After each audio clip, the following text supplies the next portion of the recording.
Okay, hello everyone. Let's go ahead and take a look at the vector product. Before we get into the vector product, we want to go ahead and take a look at the scalar product just as a review. And in addition to that, what we'll be able to do is juxtapose the two so that we can see the differences.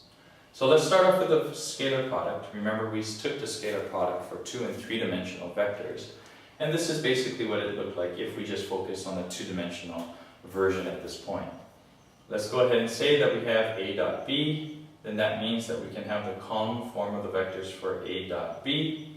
And then we came out with A sub 1, B sub 1 plus A sub 2, B sub 2. And we said that the alternate form of that is the magnitude of A times by the magnitude of B times by the cosine of theta, where theta was the angle that was created by the two vectors when they're placed in standard position.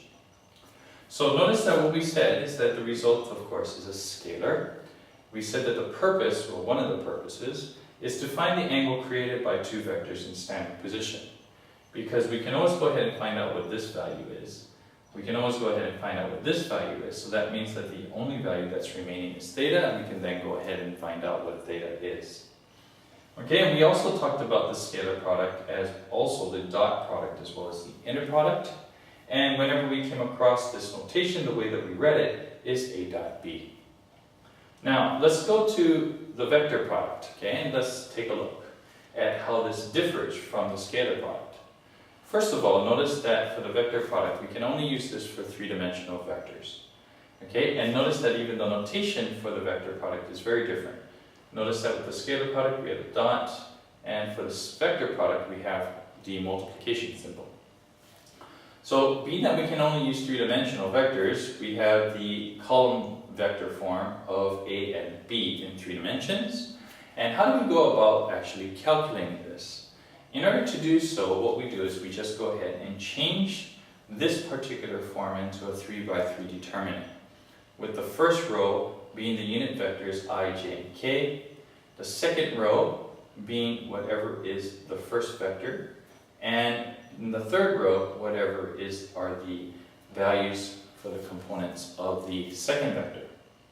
So we've already covered how to go about finding the 3x3 determinant value. And so what we do is we come up with this. Now, this is going to be our component form of this particular value, of this particular cross product.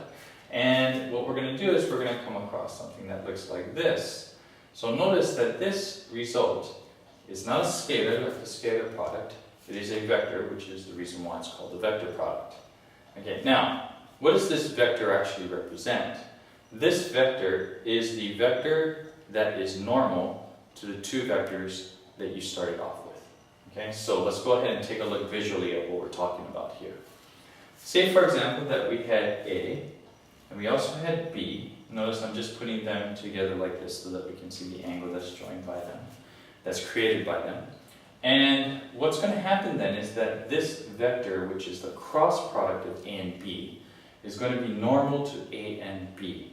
So that means then that this vector here, which is the cross product of A and B, is actually going to be normal or perpendicular to both A and B.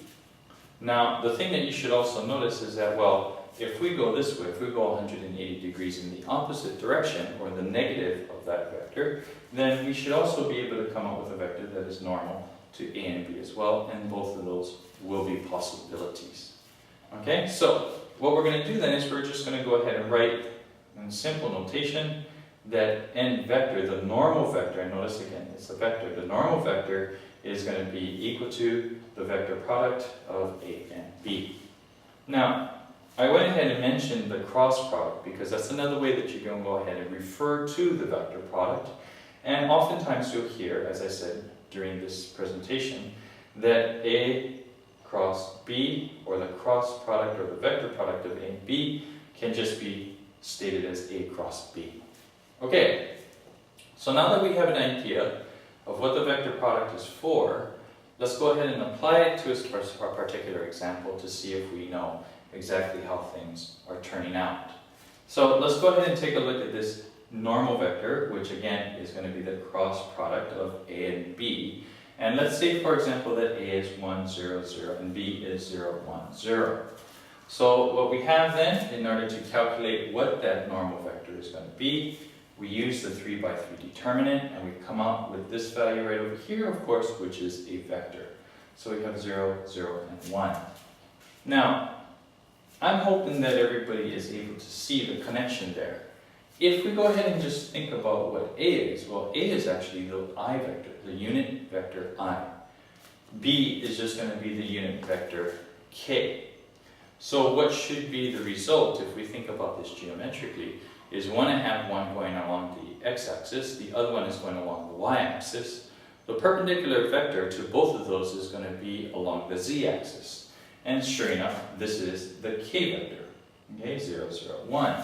So if we went ahead and imagined that this was along the x-axis, this was along the y-axis, then of course, this particular normal vector would be right along the z-axis. Now, if we go ahead and commute these two, is it going to come out with exactly the same value? And what we're going to see is that it doesn't. It comes out with a slightly different value, but it's just the negative of that. So in other words, what we have is we have the normal that is exactly in the opposite direction, but still along the z-axis. Okay, so let's go ahead and put all of this together. The scalar product, remember, has some very specific qualities to it. And hopefully we can juxtapose that with the vector product, whose primary purpose is to go ahead and find a vector that is normal to the two original vectors that were given, and remember that the result is a vector. Okay, and we use 3 by 3 determinants to go ahead and find exactly what that vector looks like. Okay, so go ahead and take a look at some of those problems there. Hopefully this was pretty straightforward in terms of understanding the differences between the scalar product and the vector product.